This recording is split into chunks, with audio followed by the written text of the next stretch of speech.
Good morning. I'm Irina Nakonechna with the weather. So you can see on Monday morning it was pretty clear, particularly in Anchorage, but we do have a front coming in from towards the southwest. It will continue moving in towards Monday in the afternoon, and on Tuesday it will carry on its way to the northwest, bypassing Anchorage completely, so we should have some clear skies here. The Department of Transportation is closing down a popular water drainage pipe on mile 109 of the Seward Highway. This has become a very heavy risk of rockfall, particularly after the November 30 earthquake. This is the last week of classes at the Eagle River and Chugiak UAA campus, which will be closed after this semester due to budget cuts. This historical 1920s house is in risk of being demolished, as plans have been approved to build a townhouse on this location. However, there's a chance that it will be saved and relocated to H Street down the block. Bagpipes led the way from the Park Strip and down F Street for the annual Choose Respect March. The goal today is to bring awareness to Alaska's disturbing statistic, sexual assault and domestic violence. The Choose Respect March started 9 years ago and was funded by the state up until about 4 years ago. That's when Zonta, an organization that advocates for women, took up the cause. One of the guest speakers today said that in 2010, 12 in 100 women experienced sexual or domestic violence, and that number decreased to 8 in 100 women in 2015.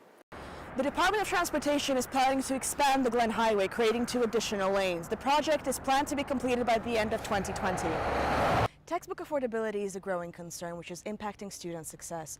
But OER, or Open Educational Resources, provide an alternative to commercial textbooks. So what is OER and how does it work?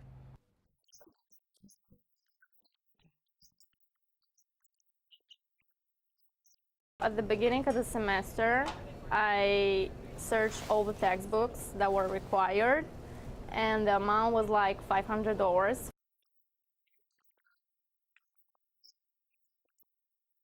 We had like a textbook from 500 pages, and we will use like 60 out of it, which is ridiculous because you still have to buy it.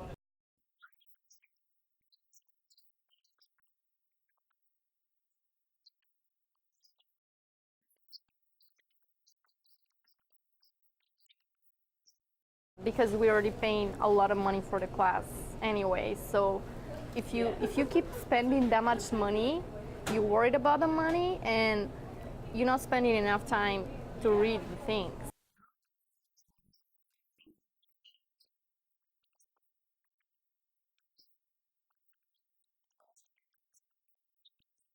Fundamentally, students cannot learn from materials they can't afford.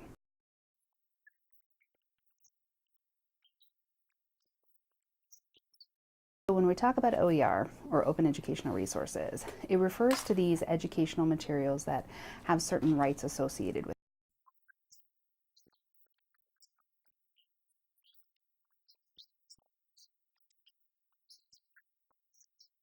On April 8th, UA President Jim Johnson made his recommendation to the Board of Regents to close the School of Education. The Board of Regents subsequently went on to approve the closure in a 6-5 vote.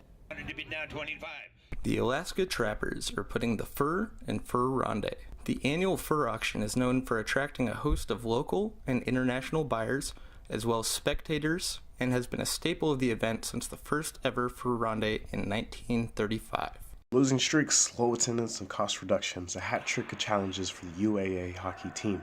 Since 1992, the team has had only 1 winning season and is currently in last place in the conference with an overall record of 3 wins, 24 losses, and 3 ties. Attendance at games has been on a steady decline since the mid-1990s, with an average attendance of over 6,000 per game in 1994 and under 2,000 per game in 2018.